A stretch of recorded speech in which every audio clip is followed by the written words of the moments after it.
매일 아침 무심코 출근길을 걷다 보면 어제까지 환하게 영업하던 편의점 유리창에 차가운 임대문의 종이가 붙어있는 낯선 풍경을 마주하게 됩니다. 사람들은 단순히 경기가 안 좋아졌다고 말하며 혀를 차지만 당신은 그 이면에 숨겨진 거대한 지각 변동의 신호를 감지해야만 합니다. 지금 대한민국 거리 곳곳에서 벌어지고 있는 일은 일시적인 불황이 아니라 돈이 흐르는 규칙 자체가 뿌리째 바뀌고 있는 잔혹한 현상입니다. 성실하게 일하면 언젠가 보상받을 것이라는 당신의 믿음은 기술과 비용이라는 냉정한 칼날 앞에서 무참히 베어나가고 있을지도 모릅니다. 당신이 지금 안전하다고 믿고 있는 그 직업과 사업이 사실은 이미 벼랑 끝에 서 있다는 섬뜩한 진실을 마주할 준비가 되셨습니까? 우리는 오늘 대한민국에서 가장 위험한 12가지 업종을 통해 당신의 자산을 위협하는 보이지 않는 경제적 살인마의 정체를 추적할 것입니다. 이들은 게을러서 망한 것이 아니라 오히려 너무나 성실했기 때문에 기술의 발전과 소비의 변화를 이기지 못하고 가장 먼저 무너졌습니다. 첫 번째 그룹은 기술이 직업을 지우개처럼 지워버린 업종들로 아무리 노력해도 기술 자체가 당신의 노동을 필요로 하지 않게 만드는 경우입니다. 두 번째 그룹은 비용이 이익을 갉아먹는 좀비 장사들로 매출이 올라도 치솟는 인건비와 원자재 값을 감당하지 못해 서서히 말라 죽어갑니다. 세 번째 그룹은 사람들의 소비 습관이 바뀌면서 철저히 외면받은 업종들로 당신의 매장이 고객의 우선순위 목록에서 조용히 삭제되고 있습니다. 마지막 네 번째 그룹은 도미노처럼 연결된 산업 생태계가 붕괴하면서 자신은 아무런 잘못이 없는데도 연쇄적으로 쓰러질 수밖에 없는 구조적 피해자들입니다. 이 거대한 붕괴의 서막을 알리는 첫 번째 희생자는 바로 동네 어귀에서 흔히 볼 수 있었던 카센터 사장님 김철수 씨의 이야기입니다. 기름때가 손에 깊이 배일 정도로 30년간 성실히 자동차를 고쳐온 그는 엔진 오일과 타이밍 벨트를 교체하며 남부럽지 않은 수익을 올렸습니다. 하지만 어느 순간부터 단골 손님들이 하나둘씩 발길을 끊기 시작했고 그들이 타고 다니던 자동차의 엔진 소리가 더 이상 들리지 않게 되었습니다. 전기차라는 새로운 기술의 파도가 밀려오면서 엔진 자체가 사라져버렸고 그가 평생을 바쳐 닦아온 정비 기술은 하루아침에 무용지물이 되었습니다. 엔진 오일도 필요 없고 복잡한 변속기도 사라진 전기차는 김철수 씨가 개입할 수 있는 여지를 완전히 차단하며 그를 시장 밖으로 밀어냅니다. 심지어 전기차의 핵심인 소프트웨어 진단 권한을 제조사가 독점하고 있기에 동네 카센터는 보닛을 열어볼 기회조차 박탈당한 채 멍하니 서 있을 뿐입니다. 고작 전체 차량의 3%에도 미치지 못하는 전기차 보급률이 앞으로 15%까지 늘어난다면 그의 매출은 회복 불가능한 타격을 입게 됩니다. 새로운 장비를 도입하고 교육을 받으려 해도 수천만 원에 달하는 비용과 제조사의 폐쇄적인 정책은 그에게 생존할 수 있는 마지막 기회마저 앗아갑니다. 이것은 단순히 카센터 하나의 문제가 아니라 기술이 인간의 노동을 대체하는 과정에서 발생하는 필연적이고 잔인한 경제적 도태의 생생한 현장입니다. 당신은 이것이 단지 낡은 정비소만의 이야기라고 생각하겠지만 화려한 네온 사인이 깜빡이는 번화가 뒷골목의 PC방으로 시선을 돌려보면 더 큰 공포가 기다립니다. 불과 10년 전만 해도 리그 오브 레전드의 열풍 속에서 빈자리가 없던 그곳은 현금 다발이 쏟아지던 황금의 땅이자 청춘들의 해방구였습니다. 하지만 지금 텅 빈 좌석들을 채우고 있는 것은 손님이 아니라 가정용 컴퓨터라는 강력하고 보이지 않는 경쟁자가 뿜어내는 차가운 침묵뿐입니다. 집집마다 최고급 그래픽 카드와 게이밍 모니터가 보급되면서 굳이 돈을 내고 불편한 의자에 앉아 PC방을 찾아야 할 이유가 근본적으로 사라졌습니다. 게다가 모바일 게임이 대세가 되면서 아이들은 마우스 대신 스마트폰을 쥐고 거리 어디에서나 게임을 즐기는 새로운 인류로 진화해버렸습니다. 사장님은 떠나간 손님을 잡기 위해 수천만 원을 들여 그래픽 카드를 교체하지만 그것은 깨진 독에 물을 붓는 허망한 몸부림에 불과합니다. 잠깐 반짝이는 매출 상승은 하드웨어 교체 비용을 회수하기에는 턱없이 부족하며 결국 빚만 늘어가는 악순환의 돈으로 서서히 가라앉게 됩니다. 기술이 비즈니스 모델 자체를 구식으로 만들어버린 잔혹한 현장은 도심을 벗어나 외곽 도로변에 홀로 서 있는 주유소에서도 똑같이 목격되고 있습니다. 리터당 100원도 안 되는 쥐꼬리만한 마진을 남기면서도 끊임없이 들어오는 차량 덕분에 겨우 생계를 유지하던 시절은 이제 역사 속으로 사라졌습니다. 도로 위를 소리 없이 미끄러져 지나가는 전기차들은 주유소에 들를 이유가 전혀 없으며 그 침묵은 주유소 사장에게는 사형 선고와도 같습니다. 고작 하루에 10대 정도의 손님이 줄어들었을 뿐인데 월 매출의 10%가 증발하며 순이익은 적자로 곤두박질치기 시작합니다. 당신은 전기차 충전소를 설치하면 되지 않느냐고 반문하겠지만 그곳에는 억소리 나는 설비 투자비라는 거대한 함정이 입을 벌리고 기다립니다.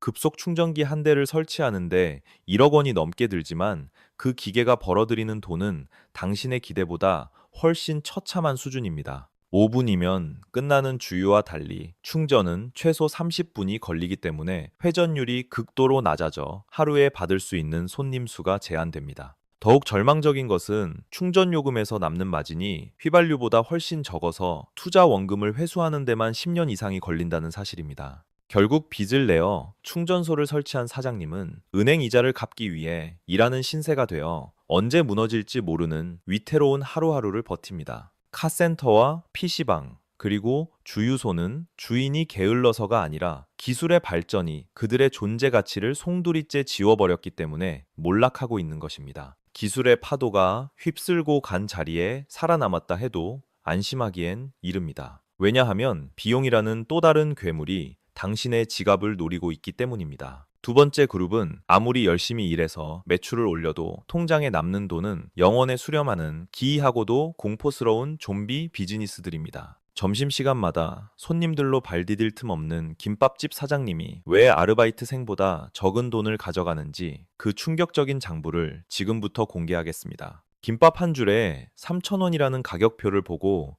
당신은 비싸다고 불평하지만 사장님의 장부 속에서 그 숫자는 이미 적자를 의미하는 위험 신호입니다. 김과 밥, 그리고 햄과 시금치 같은 원재료비가 야금야금 올라 1,200원을 차지하고 남은 1,800원으로 가게를 운영해야 하는 숨 막히는 상황이 펼쳐집니다. 하지만 진짜 공포는 2025년 최저임금 1030원이라는 숫자가 당신의 계산기를 두드릴 때 비로소 그 날카로운 이빨을 드러내기 시작합니다. 직원 한 명의 하루 일당을 주기 위해서만 김밥 50줄을 팔아야 한다는 계산은 장사라는 것이 얼마나 가혹한 생존 게임인지를 증명합니다. 여기에 월 150만 원의 임대료와 전기세까지 더하면 하루에 최소 100이 줄을 팔아야 겨우 본전이라는 절망적인 손익분기점이 완성됩니다.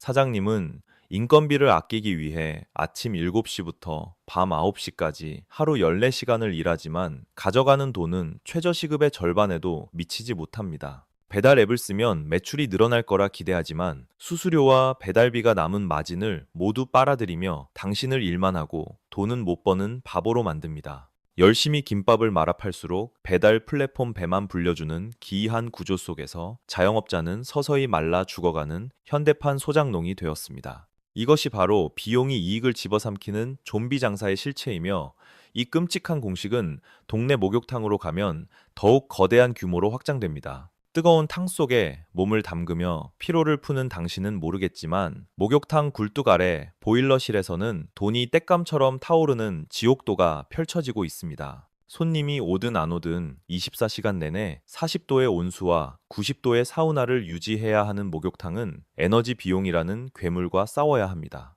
가스비와 전기세, 그리고 수도세를 합쳐 한 달에만 2,100만 원이 고정적으로 지출되는데 이는 문을 여는 순간 하루 70만 원씩 공중에 뿌리는 꼴입니다. 여기에 프런트와 청소 직원, 그리고 보일러 기사의 월급까지 더하면 숨만 쉬어도 나가는 돈이 매달 3,600만 원이라는 감당 불가능한 숫자가 됩니다. 이 거대한 비용을 메우려면 매달 3,600명의 손님이 와야 하지만 현실은 3,000명 선에서 멈춰서 매달 600만 원씩 빚이 쌓여갑니다. 당신은 적자가 나면 폐업하면 그만 아니냐고 쉽게 말하겠지만 목욕탕 주인에게는 폐업조차 마음대로 할 수 없는 잔인한 족쇄가 채워져 있습니다. 목욕탕을 철거하고 건물을 원상 복구하는 데 드는 비용만 무려 5억 원에 달하기 때문에 사장님은 울며 겨자 먹기로 적자 운영을 계속합니다. 빚을 내어 빚을 갚는 돌려막기로 하루하루를 연명하는 그는 사장이 아니라 거대한 콘크리트 감옥에 갇힌 무기징역수나 다름없는 신세입니다. 비용의 압박은 고정된 장소에만 머물지 않고 도로 위를 달리는 화물차 운전석까지 침투하여 성실한 가장들의 삶을 벼랑 끝으로 내몰고 있습니다.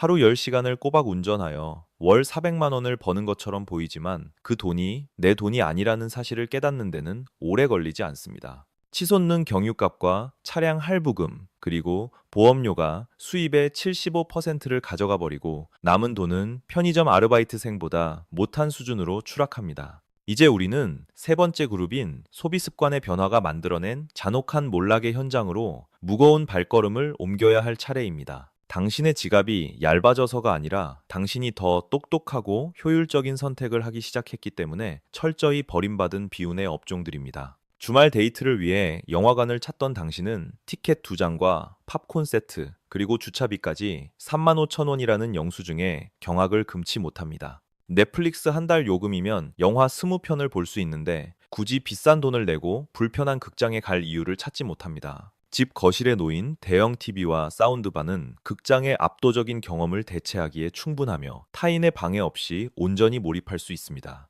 영화관 수익의 절반 이상을 차지하던 팝콘 매출이 당신의 발길이 끊기자마자 증발해버렸고 극장은 거대한 텅 빈 깡통이 되었습니다. 관객 수가 반토막 났다는 통계는 단순한 불황이 아니라 영화를 소비하는 방식 자체가 영구적으로 변했다는 것을 의미합니다. 푸른 잔디를 밟으며 호사를 누리던 골프장 역시 젊은 골퍼들이 필드 대신 스크린으로 숨어들면서 위기감이 고조되고 있습니다. 주말 라운딩 한 번에 36만 원을 태워야 하는 필드 골프는 합리적인 소비를 지향하는 당신에게 더 이상 매력적이지 않습니다. 반면 3만 원이면 즐길 수 있는 스크린 골프는 필드 한 번 나갈 돈으로 12번이나 게임을 즐길 수 있게 해줍니다. 이동 시간과 플레이 시간을 합쳐 7시간을 써야 하는 필드와 달리 스크린은 1시간이면 충분한 시간 효율성을 자랑합니다. 결국 중저가 퍼블릭 골프장은 텅 빈 카트만 굴러다니는 신세가 되었고 골프 산업의 중심축은 실내로 빠르게 이동하고 있습니다. 코로나 시절 캠핑 열풍을 타고 우후죽순 생겨난 캠핑 용품 매장들도 이제는 파리만 날리는 처참한 상황을 맞이했습니다. 당시에 텐트와 침낭을 사들였던 사람들은 장비가 너무 튼튼해서 5년 동안이나 새로 살 필요가 없다는 사실을 깨달았습니다. 이미 살 사람은 다 샀다는 시장 포화 상태에서 신규 수요는 씨가 말랐고 매출은 전성기의 3분의 1로 곤두박질 쳤습니다. 심지어 비싼 장비를 사는 대신 필요할 때만 빌려 쓰는 렌탈 서비스가 유행하면서 당신의 매장은 단순한 구경거리로 전락해버렸습니다. 영화관과 골프장, 그리고 캠핑 매장은 당신이 돈이 없어서가 아니라 돈을 쓰는 방식의 우선순위에서 밀려났기 때문에 무너집니다. 하지만 지금까지 본 것들은 약과에 불과하며 진짜 재앙은 아무런 잘못도 없는 사람들이 휩쓸려가는 네 번째 그룹에서 시작됩니다. 이것은 마치 도미노처럼 하나의 산업이 무너지면 그와 연결된 모든 생태계가 연쇄적으로 파괴되는 구조적 붕괴의 공포입니다. 동대문 시장의 불 꺼진 창고에서 시작된 이 파동은 부동산 중개소를 거쳐 당신의 집 인테리어까지 위협하고 있습니다. 새벽 3시 전국에서 몰려든 상인들의 열기로 가득 차야 할 동대문 도매시장의 좁은 통로에는 지금 차가운 적막만이 감돌고 있습니다. 20년 경력의 베테랑 상인을 무너뜨린 것은 단순한 불경기가 아니라 알리익스프레스와 테무라는 중국발 초저가 플랫폼의 무차별적이고 압도적인 공습입니다. 국내 공장에서 생산해 도매와 소매를 거쳐 1만 5천 원에 팔리던 티셔츠가 중국 앱에서는 단돈 3천 원에 무료 배송되고 있습니다. 중국 공장에서 당신의 집 앞으로 직행하는 물류혁명은 한국의 전통적인 유통 단계가 챙기던 마진을 불필요한 비용으로 간주해 삭제해버렸습니다. 당신은 품질이 다르다고 믿고 싶겠지만 스마트폰 화면 속 사진만으로는 1만 5천 원과 3천 원의 차이를 구분하는 것이 불가능에 가깝습니다. 결국 한 번 입고 버리지 뭐라는 소비자의 가벼운 선택은 동대문 상인의 월 수익을 4천만 원에서 생계 위협 수준인 100만 원으로 토막냈습니다. 이것은 의류 산업의 일시적 침체가 아니라 한국 패션 생태계를 지탱하던 거대한 유통망 자체가 뿌리째 뽑혀나가는 구조적 붕괴의 시작입니다. 동대문의 몰락이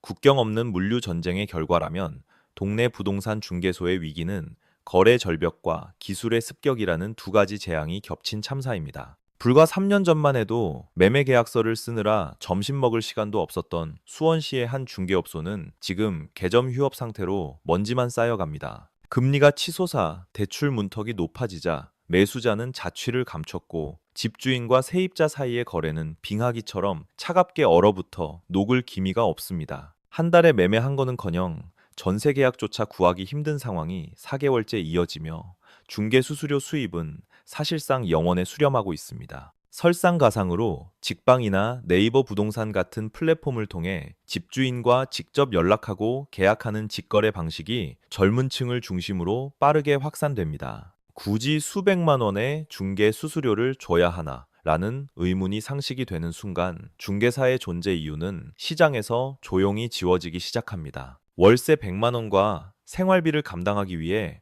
평생 모아둔 예금을 깨서 버티고 있는 사장님은 명함만 가진 실업자와 다를 바가 없습니다. 옷 장사가 안 되고 부동산 거래가 멈추는 것으로 끝난다면 다행이겠지만 이 파장은 곧바로 인테리어와 가구 업계로 전이되어 숨통을 조입니다. 이사를 가야 도배를 새로 하고 집을 사야 리모델링을 하는데 거래 자체가 실종되니 인테리어 수요는 자연스럽게 공중으로 증발해 버립니다. 아파트 입주장이 열릴 때마다 현장 한 곳당 2천만 원씩 남기던 인테리어 사장님은 이제 견적 문의 전화 한 통을 애타게 기다립니다. 건설사가 집을 짓지 않고 사람들은 이사를 가지 않으니 인테리어와 가구 업계는 일감 자체가 원천 차단된 고립무원의 상태에 빠졌습니다. 새 집에 들어갈 때마다 침대와 소파를 세트로 구매하던 큰손들은 이제 낡은 가구를 고쳐 쓰거나 중고 거래 앱을 뒤적이고 있습니다. 건설에서 부동산으로 그리고 다시 인테리어와 가구로 이어지는 이 거대한 도미노는 어느 한 곳이 멈추면 다 같이 죽는 운명 공동체입니다. 건설과 부동산, 그리고 인테리어로 이어지는 이 죽음의 사슬은 당신이 아무리 발버둥 쳐도 혼자서는 절대 끊을 수 없는 구조적 재앙입니다. 지금까지 살펴본 12가지 업종은 단순히 운이 나빠서가 아니라 대한민국 경제가 근본적으로 리셋되고 있다는 명백한 증거이자 예고편입니다. 2026년 1월이라는 시간이 다가올수록 뉴스에서는 자영업 폐업률이 역대 최고를 기록했다는 암울한 기사들이 매일같이 쏟아져 나오게 될 것입니다. 하지만 당신은 그 숫자를 보고 놀라거나 당황할 필요가 전혀 없습니다. 왜냐하면 그것은 이미 예견된 수학적 결과이기 때문입니다. 중요한 것은 남들의 몰락을 구경하는 것이 아니라 지금 당신의 소득이 이 거대한 붕괴의 파도로부터 안전한지 냉정하게 진단하는 것입니다. 잠시 하던 일을 멈추고 당신의 직업과 사업이 서 있는 위치가 어디인지 4가지 질문을 통해 처절하게 검증해 보십시오. 첫째, 기술이 발전할수록 당신의 일자리는 더욱 견고해지는가? 아니면 소프트웨어나 기계가 당신을 대체해버리는 것이 단지 시간 문제에 불과한가? 둘째, 인건비와 원자재 가격이 올랐을 때 당신은 고객의 저항 없이 제품 가격을 즉시 인상하여 이익을 방어할 수 있는가? 셋째, 사람들의 주머니 사정이 어려워져도 당신의 서비스는 여전히 필수적인가? 아니면 가장 먼저 지출 목록에서 삭제되는 사치제에 불과한가? 넷째, 당신이 의존하고 있는 산업이 무너져도 당신은 독자적으로 생존할 수 있는가?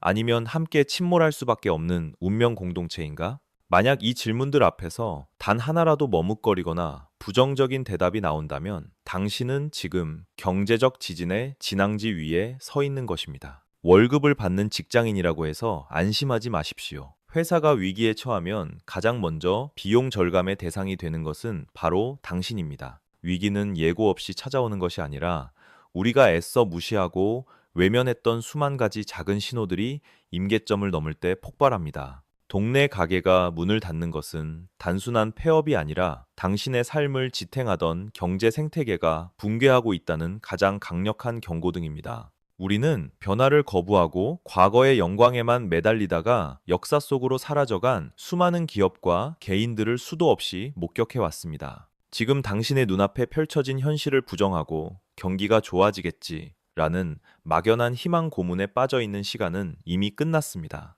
살아남은 자들은 강한 자가 아니라 변화하는 환경에 맞춰 자신의 생존 방식을 냉혹할 정도로 빠르게 뜯어고친 사람들 뿐이었습니다. 당신이 지금 해야 할 일은 침몰하는 배 안에서 구조대를 기다리는 것이 아니라 스스로 구명조끼를 입고 탈출구를 찾는 것입니다. 아직 당신에게는 선택할 시간이 남아 있으며 지금부터 내리는 결정이 향후 10년 동안 당신과 가족의 운명을 결정짓게 됩니다. 그렇다면 도대체 어디로 도망쳐야 하며 무엇을 준비해야 이 난세 속에서 내 자산을 지키고 오히려 기회를 잡을 수 있을까요? 당신이 매일 지나치는 동네 상가 1층에 임대문의 종이가 하나둘씩 늘어나는 현상은 실물 경제가 멈추고 있다는 가장 확실하고 섬뜩한 시각적 지표입니다. 뉴스에 나오는 가공된 통계 숫자보다 당신의 눈으로 직접 확인한 빈 가게들이야말로 지금 당장 무슨 일이 벌어지고 있는지 말해주는 가장 정직한 경고입니다. 평소라면 절대 매물로 나오지 않았을 명품 가방과 고급 시계가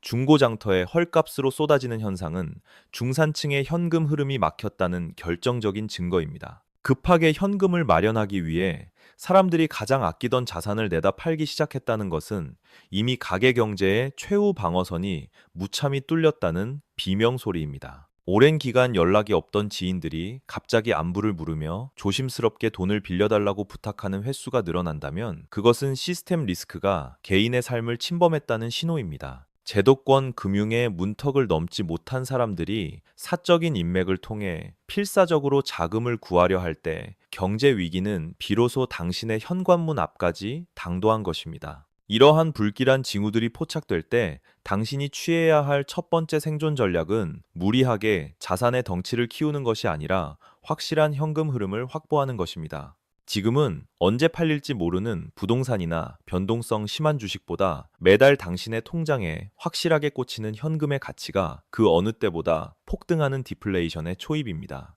현금을 쥐고 웅크린 사람은 헐값에 나온 우량 자산을 사냥할 기회를 얻지만 자산에 묶인 사람은 치솟는 세금과 이자의 무게에 짓눌려 질식하게 될 것입니다. 남의 돈을 빌려 투자를 감행하는 레버리지 전략은 상승장에서는 축복이 되지만 지금 같은 거대한 수축의 시대에는 당신의 목을 서서히 조르는 밧줄로 돌변합니다. 당신의 사업과 가계부를 철저히 점검하여 고정 비용을 극한까지 줄이고 몸집을 가볍게 만드는 것만이 앞으로 닥쳐올 경제적 태풍 속에서 살아남는 유일한 길입니다. 매출이 반으로 줄어들어도 버틸 수 있도록 손익분기점을 과감하게 낮추고 불필요한 지출을 가차없이 잘라내는 고통스러운 구조조정을 지금 당장 단행해야만 합니다. 역사적으로 거대한 위기 상황에서는 덩치가 크고 강한 자가 아니라 변화의 바람에 맞춰 유연하게 몸을 낮추고 적응하는 자만이 끝까지 살아남았습니다. 지금 상황에서 무리하게 사업을 확장하거나 섣불리 새로운 매장을 오픈하는 것은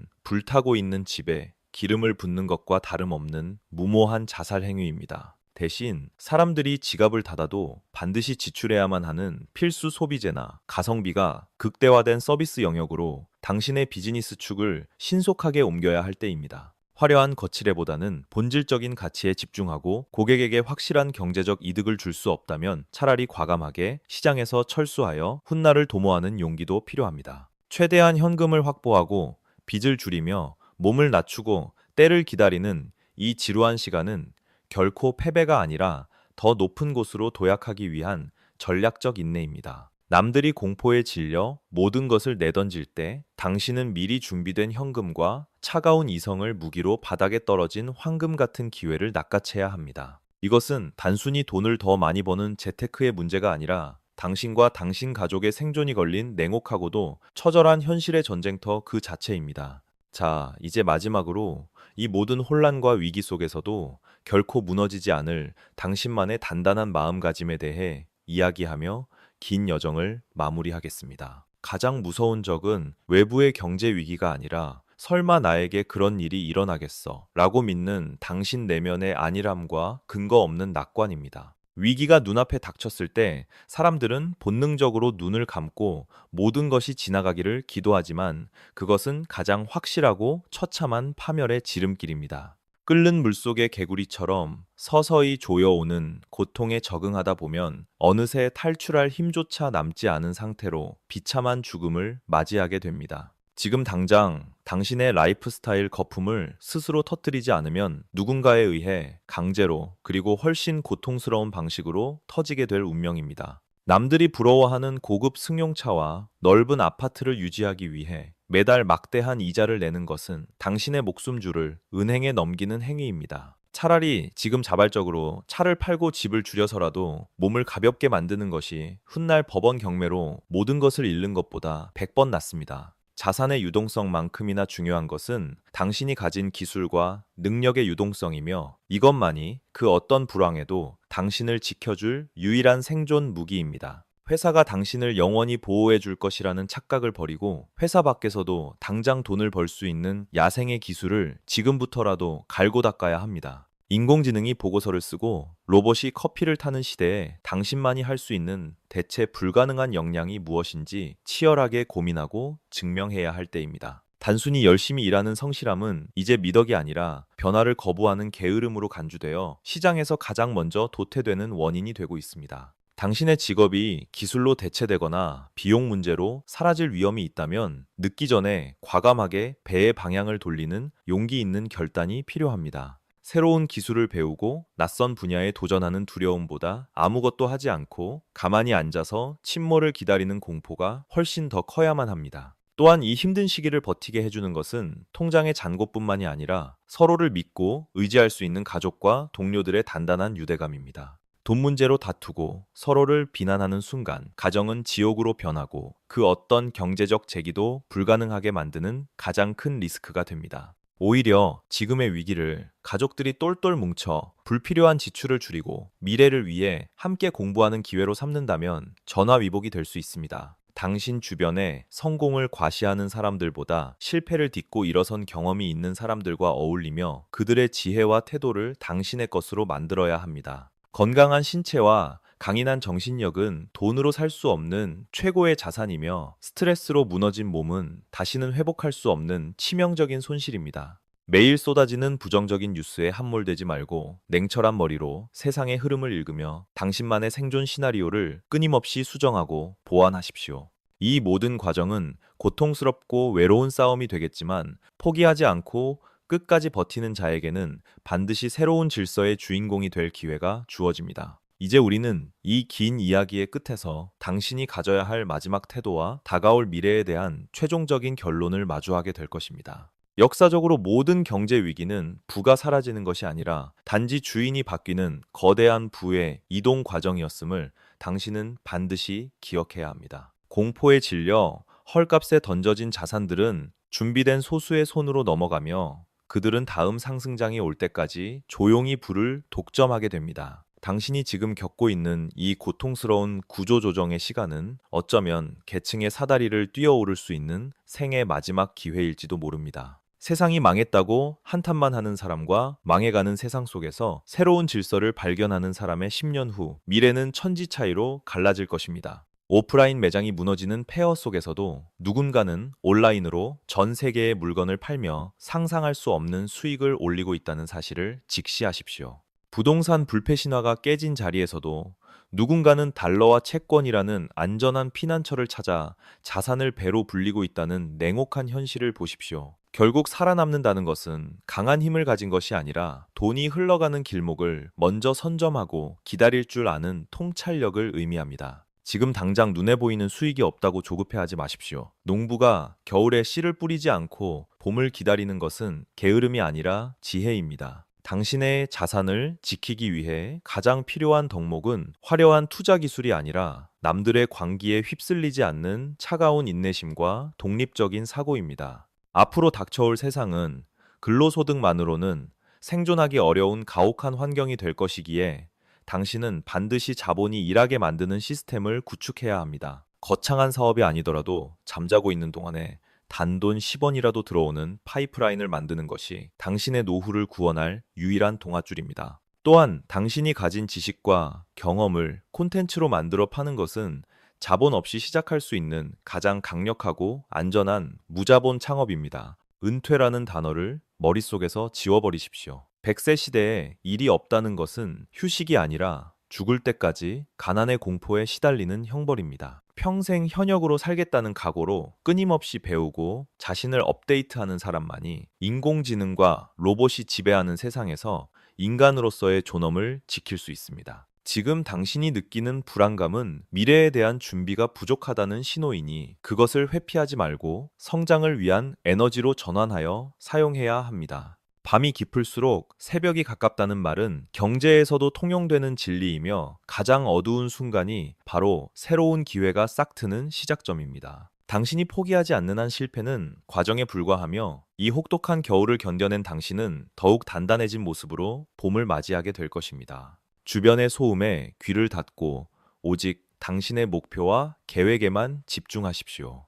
군중은 언제나 틀렸고 소수만이 언제나 옳았다는 역사를 믿으십시오. 이제 우리는 마지막 결론을 향해 달려가고 있습니다. 당신이 오늘 밤 잠들기 전 반드시 스스로에게 물어봐야 할 질문이 남아 있습니다. 준비된 자에게 위기는 축복이고 방심한 자에게 위기는 재앙이라느니 단순하고도 무서운 진실 앞에서 당신은 과연 어느 쪽에 서 있습니까? 당신이 이 영상을 끄고 난 뒤 내리는 아주 사소한 결정들이 모여 당신의 10년 후 계좌잔고를 결정짓는 운명의 나비 효과가 될 것입니다. 경제는 눈물도 없고 자비도 없는 냉혹한 시스템이기에 오직 스스로 학습하고 준비하는 자에게만 생존이라는 달콤한 과실을 허락할 것입니다. 거리는 비어가고 사람들은 지갑을 닫겠지만 그 속에서도 누군가는 반드시 새로운 부의 기회를 찾아내어 조용히 미소 짓게 될 것입니다. 부디 당신이 뉴스에 나오는 불행한 통계의 숫자가 아니라 위기를 기회로 바꾼 성공적인 예시의 주인공이 되기를 진심으로 바랍니다.